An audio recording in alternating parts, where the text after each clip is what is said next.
limited on time, so I'm gonna set things to record. And welcome everybody. Welcome especially to Eliana. This is the next in our series of winter webinars, and honestly, so humbled, so excited, so privileged to spend this time with you, Eliana Rodriguez.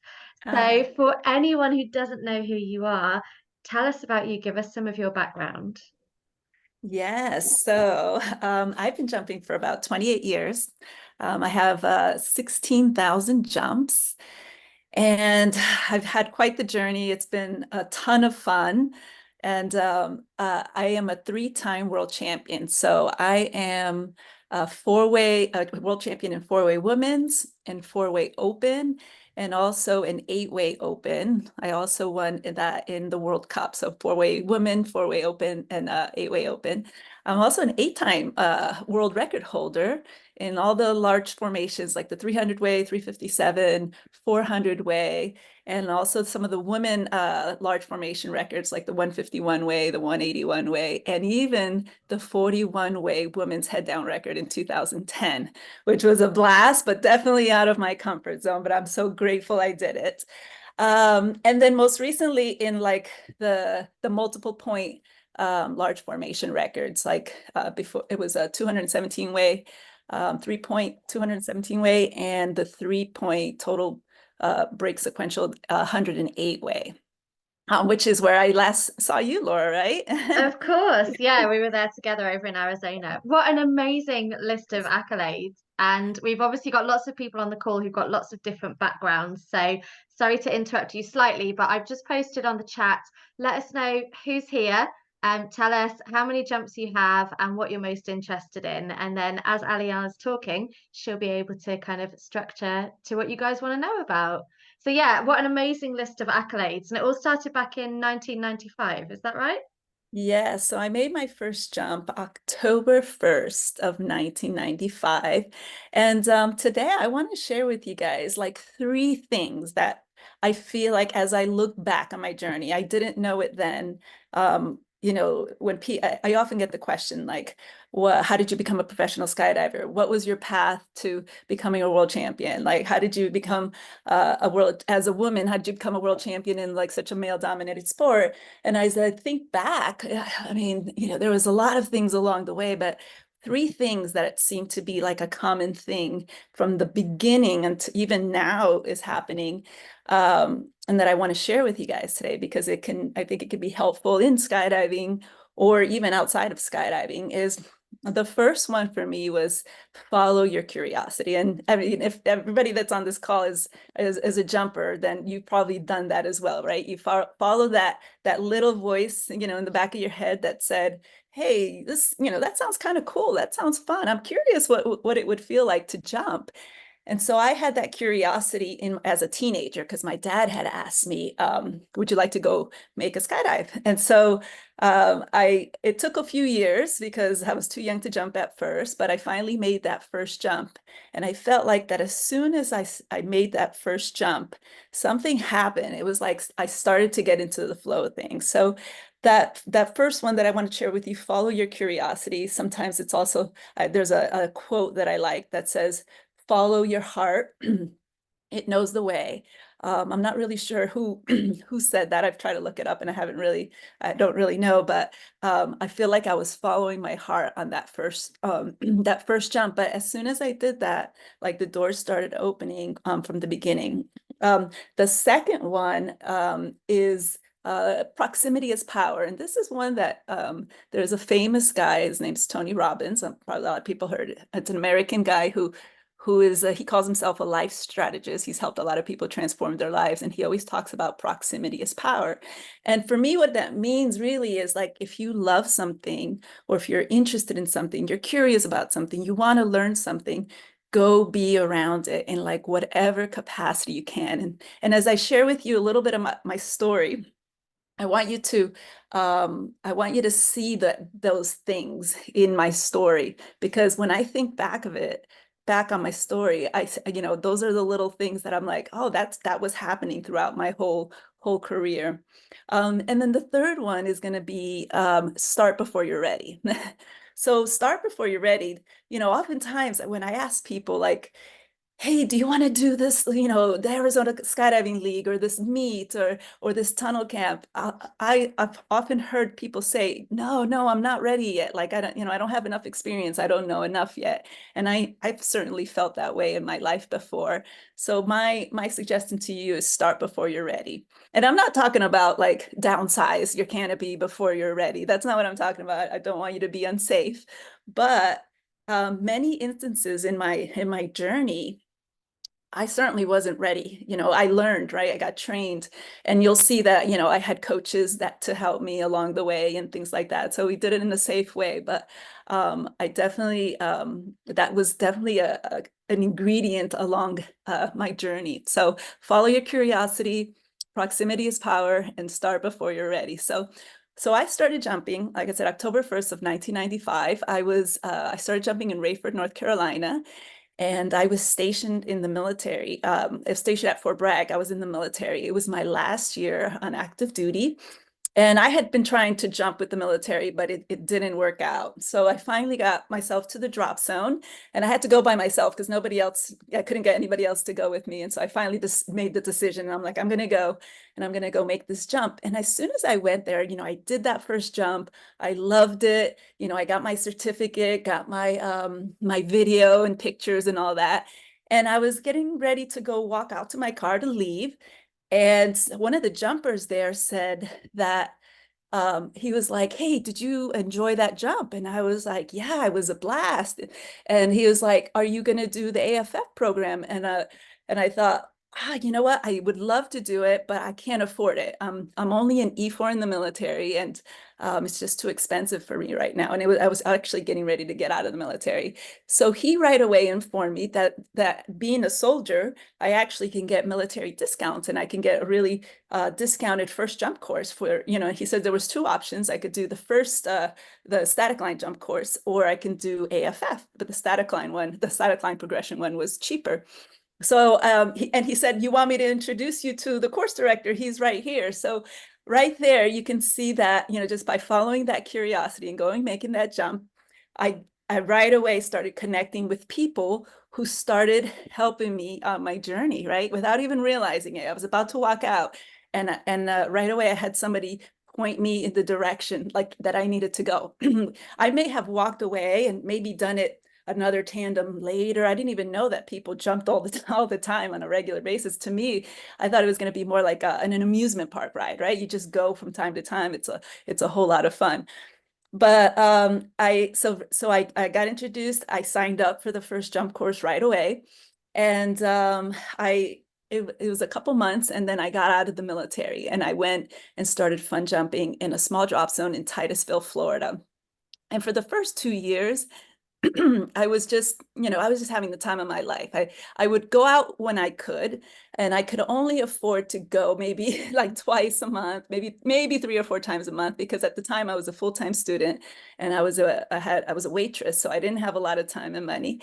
But within those first 2 years, people started to get to know me. I started to get to know them. I was just doing whatever jumps there were at the drop zone, 2 ways, 3 ways, 5 ways, 7 ways, but I was loving it. I was having the time of my life, like no idea about 4-way and competition stuff and world championship stuff. And I was just showing up monthly. I mean, it wasn't too many times, like, but it was, you know, I was consistently there every month. And in one of those times, one of the jumpers there, she suddenly said to me, she was like, hey, you should go apply at the wind tunnel. And I was like, me? Like, I'm not ready, you know. So I'm like, I only have 200 jumps. Like, you know, I think you need to be like a AFF instructor, or have 1,000 jumps, or like you have to have all this, like you have to have all this teaching experience. I don't know. I certainly didn't think I was ready to teach anybody to skydive. I felt like I was just learning myself. So luckily, she kind of insisted a little bit, and she said, I have a friend who says that they need instructors and they're hiring. And this was before the tunnel opened in Orlando. It's the SkyVenture Wind Tunnel. And so she introduced me to her friend, and he introduced me to the manager. Again, there's the proximity is power, right? Just being there present at the drop zone, fun jumping, having a great time, you know, you get this opportunity opened up. So I went ahead and applied. I still didn't think I was going to get the job because I didn't think I had the experience, but I was curious enough to go try and apply, and maybe I'd get to fly a little in the tunnel and they'd show me the tunnel before it opened, so that my curiosity got me to go apply, even if I thought I would maybe get rejected. And so I applied at the tunnel and they hired me that day, to my surprise.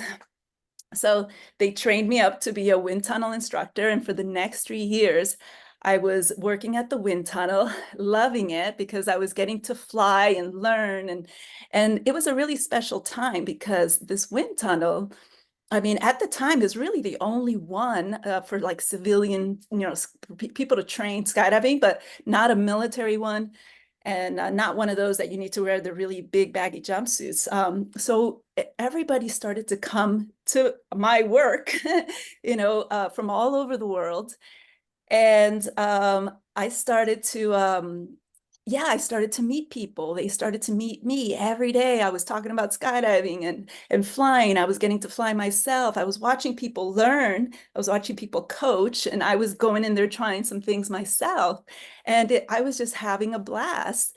And so while I was working at the tunnel, I got asked to be on a four-way team. So there's that proximity is power again, because I'm here in this place, doing this, and more people were getting to know me than me then, because there's only a few wind tunnel instructors and there was a bunch of people, right?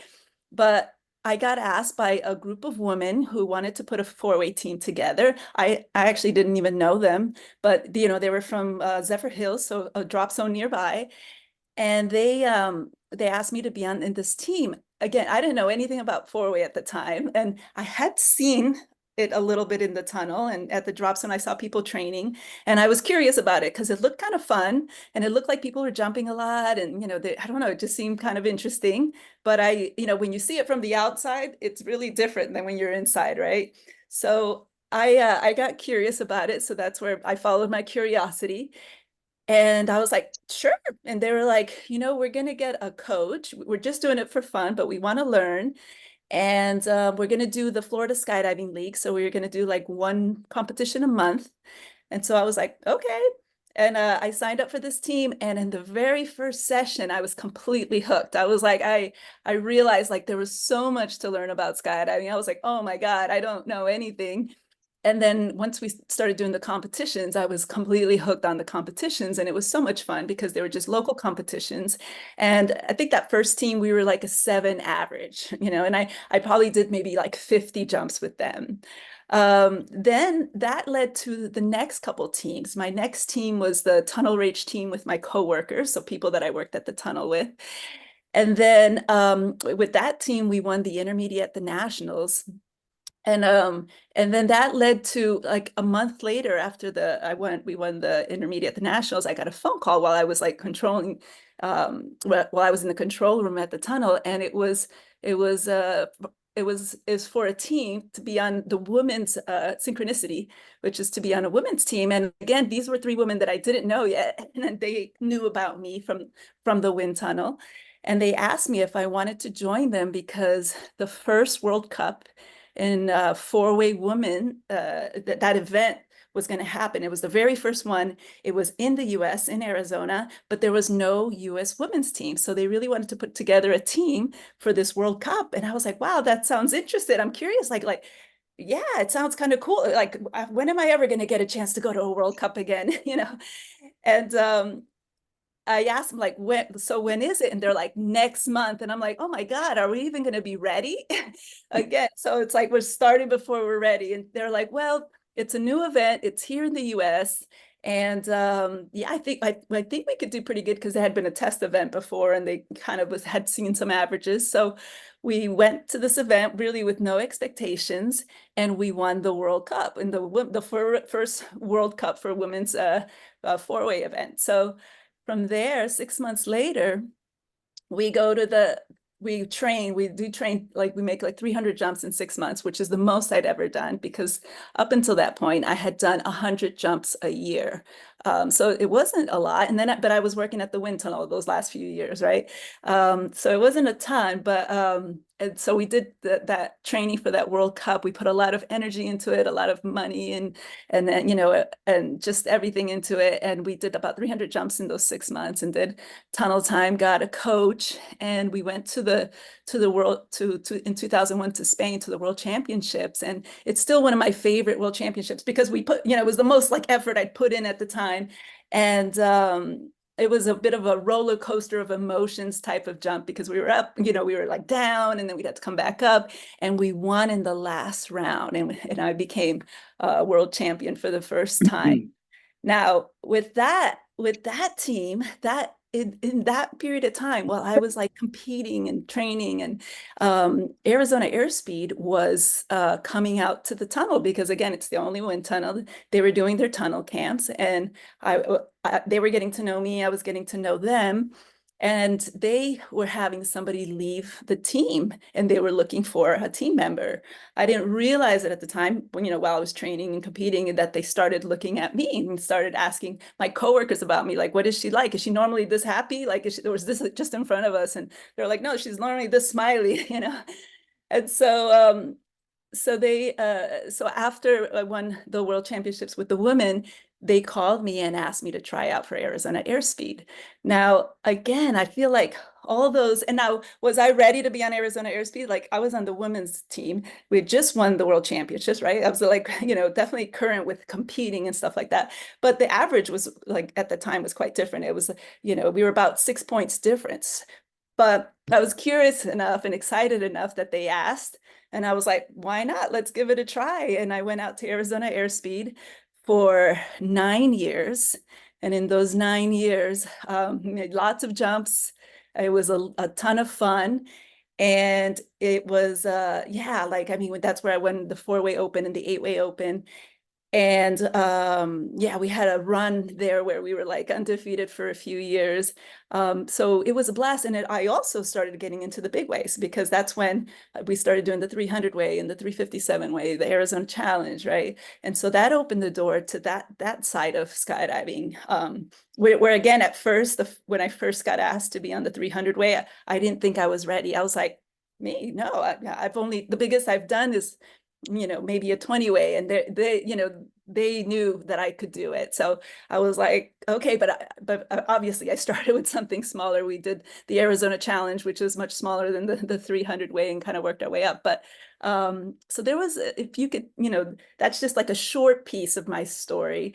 But you can see all along, it was just me following my curiosity, like, wow, that seems really interesting. That looks really fun. And really just following my heart. And I felt like, because I was following my heart and I was interested and I was passionate about it, that can be very attractive. Like, you start attracting opportunities, you start attracting resources, you start attracting the right people. And then, you know, that's how we've met a lot of the teammates, like Julie, you know, Julie and Dan, and a lot of the teammates. So Julie and Dan are both on a team with me now. This year I'm doing 4-way, 8-way, and 16-way. Yep. And so we're on a team together. I think I met Dan at the All-American Invitational, right, for the first time. Yeah. So he came out to a big way event. We met, and then we've got through multiple times of meeting. Then now we're teammates. So those are the three things that I could say has been like a common thread throughout my journey. Of where I am, and it even continues on, you know. There's, you know, there's, you know, being part of the Highlight Pro skydiving team. You know, that I got on 2021, that I'm still on, but it's a team of elite skydiving women, like some of the best of the best, and everybody's different because everybody specializes in different things, but they're all at the top of their game. And we do demo jumps and exhibition jumps, and we jumped into like state fairs and professional soccer games. And really the goal is to for women and girls to live bold, brave lives of their own design. We want to inspire women and girls, but it's an amazing team. And again, it's just through knowing Amy here at the Drop Zone, right? at Skydive Arizona. She was the one that Amy and Melanie, who run the Highlight Pro Skydiving team. And then another thing that is really interesting that I'm really curious about these days is that I'm part of the Hera Rising mission, which is I'm one of the 3 explorers, the 3 women that are that this mission is, the goal is to break the record of the highest altitude jump, so jumping from the stratosphere. Now, again, am I ready? I've never, done that before, but I'm definitely very curious and very interested. And so I'm one of 3 women, and it's a very cool project because it not only is for breaking a record, which is awesome, right? But it's breaking a record with women, because so far it's 3 men that have broken that record. And so hopefully this next one will be, one of us, a woman. And it's also bigger than just the record and the jump. It's about inspiring women and girls and young people to go for their dreams, no matter how high they are or where they're from. There's also, with this project, there's also going to be like a STEM.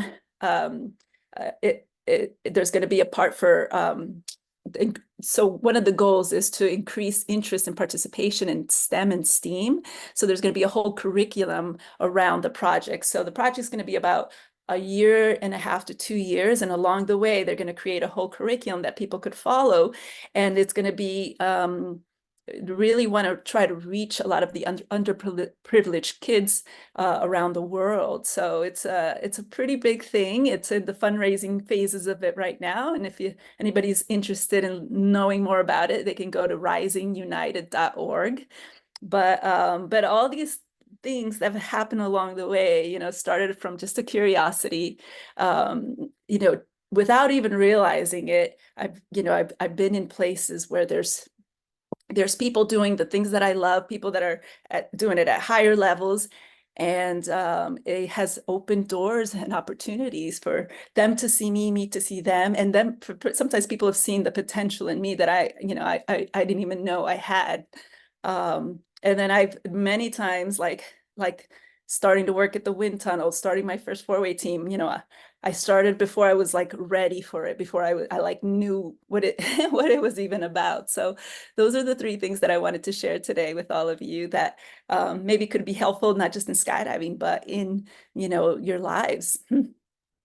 That's absolutely amazing. So follow your curiosity, proximity is power, and start before you're ready. I love all of those. And I think something that really kind of hit home for me as you were talking there is how so much of your passion comes across. And at one point you mentioned when Arizona Airspeed were looking at you, they said, is she always this happy? Is she always this nice? And I think as well as being an incredibly skilled skydiver, as you are, it's also a part of what I see in you is that you are this really nice, really kind, really open, welcoming person. I mean, you laugh, but even at the world record attempt, like you came over to me and you were like, "Oh, hey, it's Laura from Chimera, right?" And I was like, "Oh my God, I can't believe that you're even talking to me." And I think that's such a lovely thing. Have you got any advice for anybody? So, just to give you an idea, we've got lots of people who have responded and said some of them are quite new. So, B, 370 jumps, doing double A 4-way in a team, trying to progress. Abby, only 68 jumps, just interested in everything she can learn at the moment. Gary, Swoop, 12,200 jumps, just interested in learning from inspirational people. Plus, we've got a bunch of your teammates. For everybody out there, what would be your advice for being a good teammate and someone that people want to jump with? Yeah. So, first of all, I mean, definitely being respectful, right? You want to be respectful of your teammates in all the ways that you would want to be respectful of like your coworkers and things like that. It definitely helps to be in a good mood when you show up to come train. It's like it makes a difference if people, you want to be responsible for the energy you bring to the team, right? So as you show up every morning, if you show up grumpy all the time, you know, if you're looking at two people and and they're the same exact skill level, but one person seems to be grumpy all the time, the other person always seems to be positive and happy and you know, just enjoying being there, might go with that person, even if they're maybe even less experienced, you know, but they're bringing like a positive, happy mood to the environment. Because, you know, we're all really doing it, like we start doing the skydiving stuff for fun, right? So you want to, you know, show up to team training, and there's a lot of, you know, when you're training, one thing that's really important is being able to communicate well. And I think that's one of the things you start to learn more about being on teams. It can make you better at that. You might not be that good at it at first, and it will help you not only on teams but in your relationships, whether it's a partner or your jobs, you know, your regular jobs or other things. But communication is super important on teams.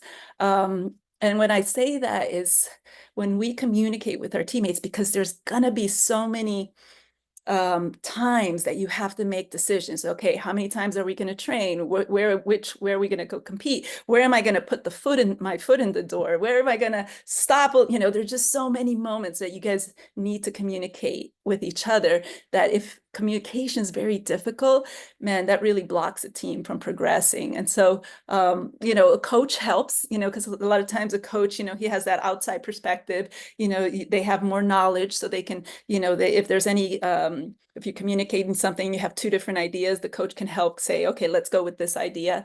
But also you definitely need to be able to communicate with your peace partners and with your teammates in a positive way.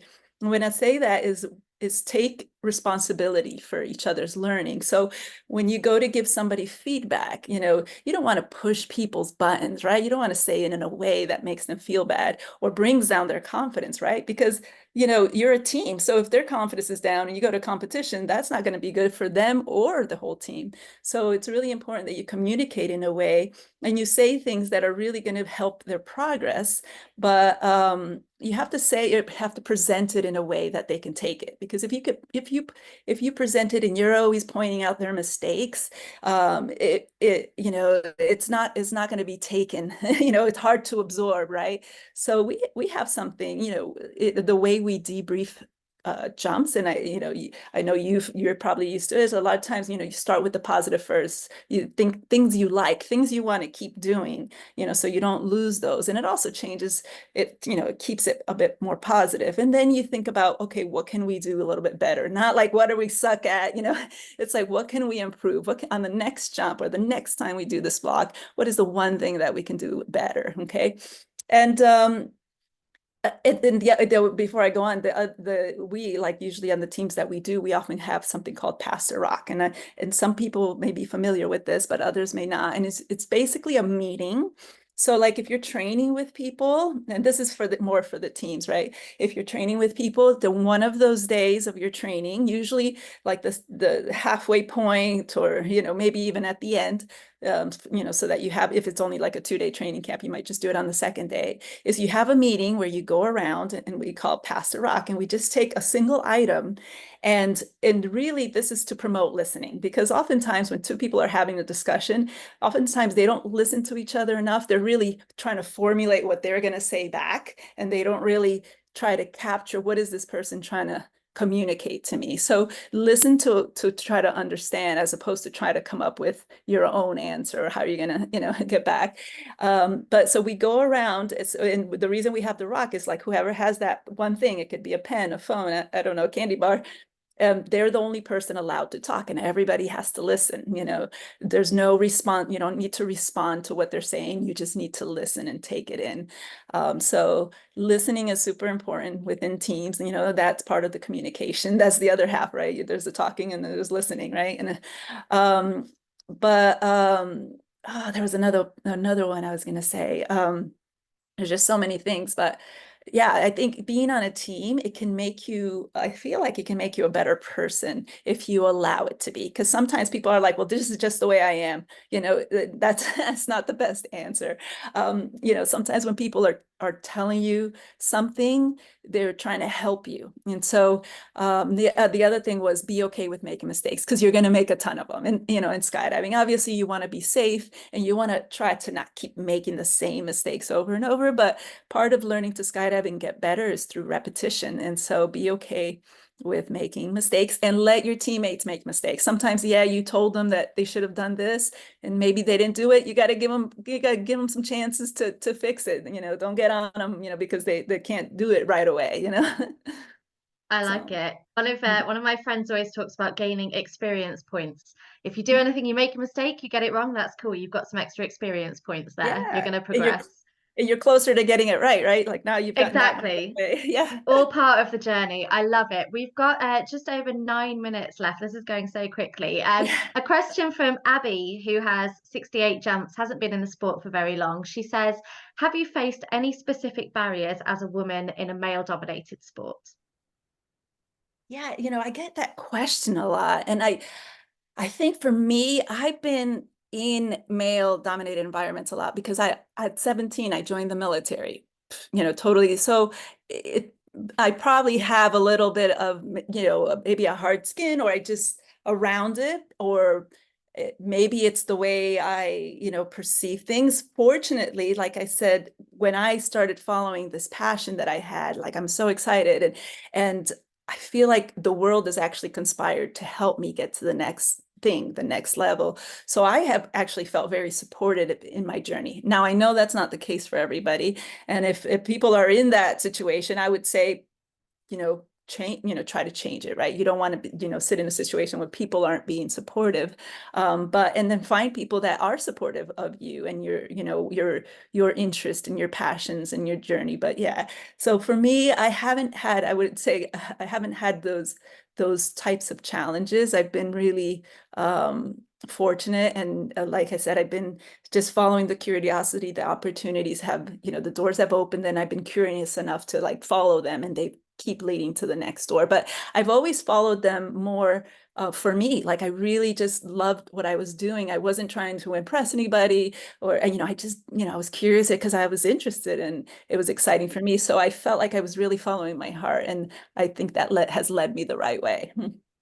I love that. You're doing it just for yourself. You are you. The fact that you are a woman hasn't really been a big factor in where you've got to. But I guess the reason that people ask you that question so much is that it still is a very male-dominated sport. So it's really Mhm. great to be able to hear you speak about it. And we've got Hopefully, another. Sorry, go on. hopefully we can keep Oh, getting more women in the sport. So yeah, one in a bit. That's what we need. That's Amy coming off mute there, being a bit loud. There you go. Well done. Mute yourself. So we've got another question from Julie here. She says, if you could jump with one or more individuals or groups again, who would that be? oh, again, the same groups. Oh man.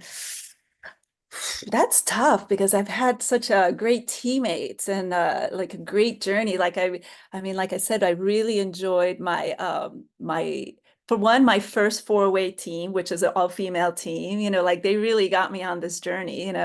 Um, Two, my women's team that I won the world meet with, after we got done, I got on Airspeed and I was just in a different direction, right? And yeah, I still jump with some of my teammates from Airspeed, and we're getting ready to have the 30-year anniversary of Airspeed. So I know I'm going to see a lot of them. Some of them are jumping, some of them are not. But yeah, I think those two would be fun, like to have a little reunion with the ladies. I love that. That's going to be a very cool event as well, the 30-year Mhm. anniversary. We've got another question from Swoop.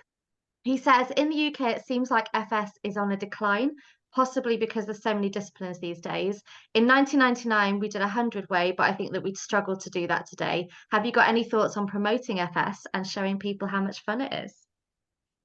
Yeah,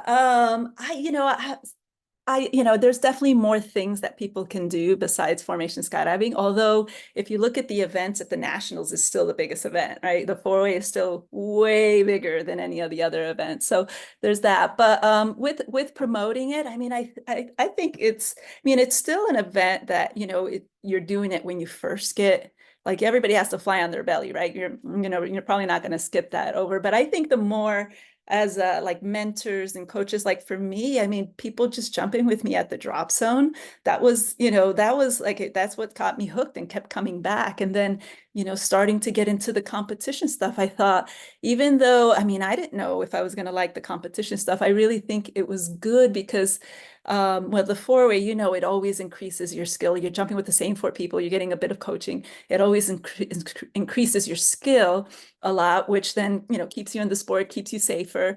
But also like having those competitions is a little bit of accountability because you're going to go competition, you want to keep getting better, right? So you keep doing jumps, you keep doing more training, you go do the tunnel time. And so I think it's a little form of accountability, even if it's not like, you're not trying to get first place, even if you're just, just going to compete, but you learn so much from competing and just doing it for fun. So I do think that the competition stuff and also the competition stuff helps the big ways, right? That, doing four-way, like once you get into a formation, you have to be able to do all those things you do in four-way, like keep your levels and, work the shapes of those donuts or zippers or whatever it is. So I think four-way does help a lot. Control your fall rate, right? For people, they need to learn how to control their fall rate really well.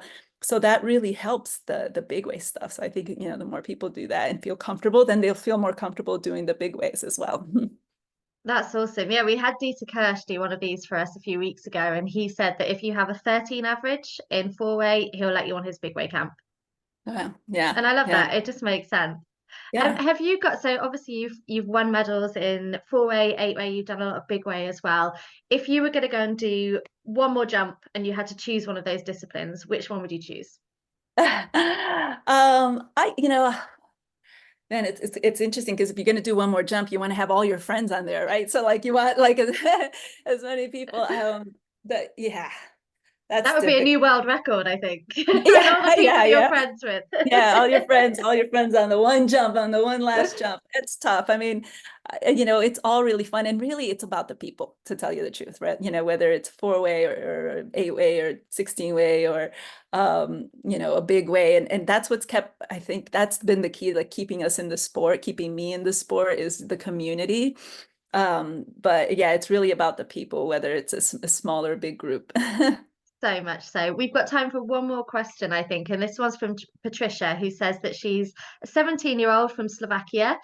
She came out of the tunnel and started jumping last year in August. She's fresh out of AFF, just got her A license. Have you got any tips for people just starting out in the sport? Man, I would say, just like I said, follow that curiosity, follow your heart, right? But also, you do want to stay safe. So it's important that you connect with people that know more than you, as opposed to just being with somebody that's on the same level. But yeah, it's kind of fun growing, like if you have two friends that are just starting off, but you do need a little bit of mentor coaching from people to keep you safe, especially for those first couple hundred jumps to make sure you're not you're not trying something too crazy. Like, sometimes people get into like free flying and they want to go fly by themselves or do head down by themselves, but that could be very dangerous because if you're not falling straight down, you're going to go under the tandem groups, all the different groups. So it's really important that you get proper coaching. So, and early on, if you can afford it, I do recommend coaching and getting in the tunnel. It's really, really, really good, and it really will accelerate your progression. But go just have fun. I had a blast. I mean, I still really remember those first 200 jumps. I was just like, I would daydream, like when I was driving to, like, I was going to university, or to the college, I was daydreaming, like feeling the wind on my face about just skydiving. And just have a blast, enjoy. You can try different things, but just make sure you do it safely. I love that. And I feel like that's been such a theme throughout this whole talk has been you just talked about how much you've had a blast, how much you've loved everything, and how much fun you have. And it's been just amazing. We've sadly run out of time, but Oh, thank you so much. That has been fantastic. Thank you for everyone joining in and wishing you all the best of luck with everything that you're doing this year. thank you. Thank you very much. Thank you for Take having care, me, and of best wishes course. to everybody. Thank you. Thanks, everyone. Bye for now. Thanks, Eliana. Bye.